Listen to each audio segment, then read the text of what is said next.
to in the time that I have. I want to follow up on something because I think a listener made a very good point. Yesterday, we talked about, where was it? It was down south.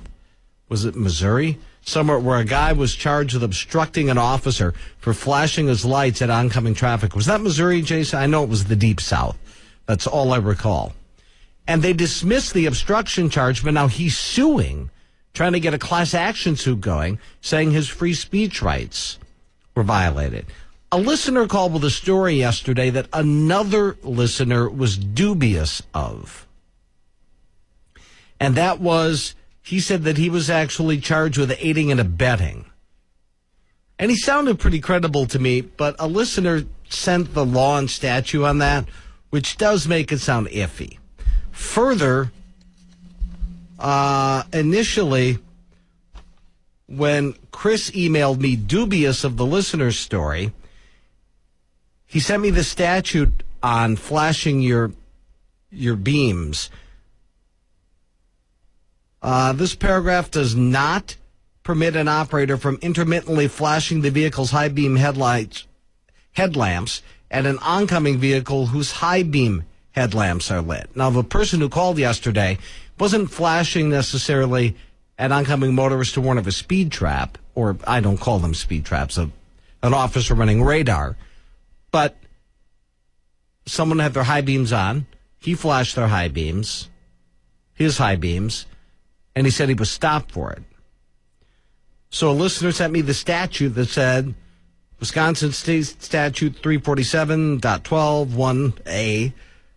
This paragraph does not prohibit an operator from intermittently flashing the vehicle's high beam headlamps at an oncoming vehicle whose high beam headlamps are lit. This would imply that the caller you had earlier gave a deceptive story. Now, I do know, I don't want to muddle too many issues in here, but I do know someone who was stopped because they flashed. Who is it? I should have asked my wife. I think she was there when the story was told. Someone flashed their high beams at an oncoming vehicle that had their high beams on. Guess what happened? The oncoming vehicle was a police officer. He swung around and stopped the person. Now, here's what I think happened. I'm not saying any of this is right. I heard the story some time ago. But he did what happens, took their license, went and checked, and came back and did not write up a citation, but just basically yelled at them. Well, you almost blinded me, blah, blah, blah, blah, blah, blah, blah, blah, blah. But apparently determined that there was no citation to be issued. That would be my guess. Now, here's what some people do, and I mean, I've done it on the second flash.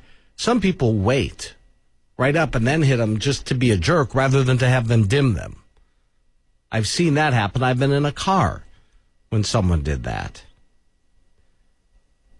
That I would think you could. You know what I mean? Is it necessarily hard and fast that you can't cite a person? I don't know.